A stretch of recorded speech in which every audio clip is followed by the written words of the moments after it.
Hello friends. So ఈరోజు మనం ఈ వీడియోలో growth and nutrition of the microbes అనే టాపిక్ గురించి చూసుకుందాం. First, growth of the bacteria. So దాన్ని ఏమని పిలుస్తామంటే బ్యాక్టీరియల్ గ్రోత్ కర్వ్. ఆ ఫేజెస్ని మనం బ్యాక్టీరియల్ గ్రోత్ కర్వ్ అంటాం. So let's start. This is a graph obtained by plotting the bacteria in related to time after seeding the bacteria in a suitable medium. ఒక బ్యాక్టీరియాకి ఒక suitable media ఇచ్చి, media అంటే nutrition are అది పెరిగే condition. So అది ఇచ్చి అది ఎలా గ్రోత్ అవుతుందో చూడడం. So it takes certain bacteria తీసుకుంటే మనం సర్టెన్ టైం ఇచ్చి దాని గ్రోత్ని అబ్జర్వ్ చేస్తాం అన్నమాట. సో అలా అబ్జర్వ్ చేసేదాన్ని ఏమంటున్నాం, బ్యాక్టీరియల్ గ్రోత్ కర్వ్ అంటున్నాం. నెక్స్ట్ దాని స్టేజెస్ చూసుకుందాం. ఈ బ్యాక్టీరియల్ గ్రోత్ కర్వ్కి 4 ఫేజెస్ ఉంటాయి, అంటే 4 స్టేజెస్ ఉంటాయి. వాటిని ఏమంటాము, ఫస్ట్ వచ్చి ల్యాగ్ ఫేజ్, తర్వాత log phase, stationary phase, decline phase. ఇవి 4 ఫేజెస్. ఇప్పుడు మనం ఫస్ట్ ఫేజ్ చూసుకుందాం. ఫస్ట్ ఫేజ్ ఏంటి, ల్యాగ్ ఫేజ్. సో ఈ ల్యాగ్ ఫేజ్ ఏంటి, initially for some time after seeding the bacteria count remains same. ఈ ఫేజ్లో బ్యాక్టీరియా, మనం ఇచ్చిన బ్యాక్టీరియా అంటే డివైడ్ కాదు, ఎంత ఇస్తామో అంతే ఉంటుంది అన్నమాట. సో ఈ ఫేజ్లో ఏం అబ్జర్వ్ చేస్తామంటే during this phase the cell reaches maximum size, దాని సైజ్ పెరుగుతుంది. ఈ ఫేజ్లో మనం అబ్జర్వ్ చేసేది ఏంటి, కౌంట్ సేమ్ ఉంటుంది, దాని సైజ్ పెరుగుతుంది, అంతే. నెక్స్ట్ ఫేజ్ వచ్చేసి log phase. So during this phase rapid increase of bacterial count is seen. మనం లాస్ట్ ల్యాగ్ ఫేజ్లో చూసుకుంటే దాని బ్యాక్టీరియా కౌంట్ ఇంక్రీజ్ కాదు, ఎంత ఉంటో అంతే ఉంటుంది. బట్ ఈ లాగ్ ఫేజ్ వచ్చేలోపు దాని కౌంట్ పెరుగుతుంది, అది కూడా ర్యాపిడ్ ఇంక్రీజ్ అనమాట. Next this is also called as exponential phase. So log ఫేజ్కి ఇంకో పేరేంటి, exponential phase. During this phase all bacteria are young and active.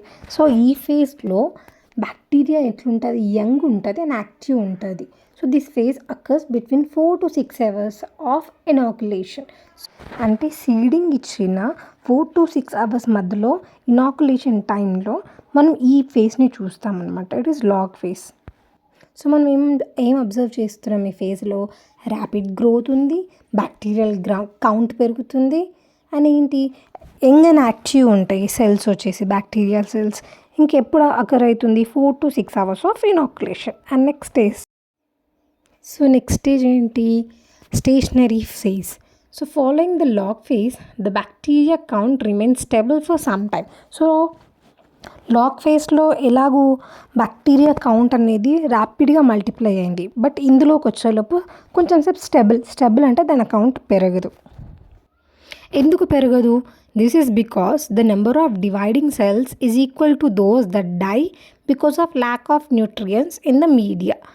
ఏమవుతుంది, ఈ ఫేజ్లో వచ్చే వరకు ఎన్ని సెల్స్ ప్రొడ్యూస్ అవుతున్నాయో అన్ని సెల్స్ ఈక్వల్గానే అన్ని సెల్స్ చనిపోతున్నాయి. ఎందుకు చనిపోతున్నాయి, ల్యాక్ ఆఫ్ న్యూట్రియంట్స్. అండ్ ఇంకో రీజన్ ఏంటి, accumulation of toxics by products. Toxic అంటే డేంజరస్ ఆర్ పాయిజనస్ అనమాట. సో మనం ఈ ఫేజ్లో ఏం చూసాము, బ్యాక్టీరియల్ కౌంట్ లాగ్ ఫేజ్లో ఉన్నట్టే ఉంటుంది. ఇంకా ఏంటి, ఎన్ని సెల్స్ డివైడ్ అవుతాయో అన్ని సెల్స్ చనిపోతాయి. ఎందుకు చనిపోతాయి, due to lack of nutrients and accumulation of toxic by products. And last phase వచ్చేసి డిక్లైన్ ఫేజ్. సో మనం ఈ ఫేజ్లో ఏం చూస్తున్నాము, in this phase bacterial count falls due to cell death. So ఈ ఫేజ్లో బ్యాక్టీరియల్ కౌంట్ అనేది పడిపోతుంది అనమాట. ఎందుకు, సెల్ అనేవి డెత్ అయిపోతాయి. సో ఏమవుతుంది, ఎందుకు డెత్ అవుతున్నాయి, autolytic enzymes are produced by some bacteria. Autolytic అంటే ఆ ఎంజైమ్స్, అంటే సెల్ ఎంజైమ్స్ ప్రొడ్యూస్ చేస్తుంది. ఆ ఎంజైమ్స్ ఏం చేస్తుంది, ఓన్ సెల్ని చంపేస్తుంది అనమాట, డిస్ట్రక్ట్ చేస్తుంది, అంటే ఆ సెల్ని అదే చంపుకొని తినేస్తుంది. సో ఆ ప్రాసెస్ని మనం ఆటోలైటిక్ అంటాము లేదా ఆటోలైసిక్ అంటాము. సో ఈ ప్రాసెస్ ఏమవుతుంది, ఈ ఫేజ్లో బ్యాక్టీరియల్ కౌంట్ అనేది పడిపోతుంది. ఎందుకు పడిపోతుంది, ఆ ప్రొడ్యూస్ చేసే, అంటే సెల్స్ ప్రొడ్యూస్ చేసే ఎంజైమ్స్ వాటినంతా అవే డిస్ట్రక్ట్ చేస్తున్నాయి. సో బ్యాక్టీరియల్ కౌంట్ అనేది పడిపోతుంది. So this is decline phases. మీకు ఈ 4 ఫేజెస్ అర్థమైనాయి అనుకుంటున్నా.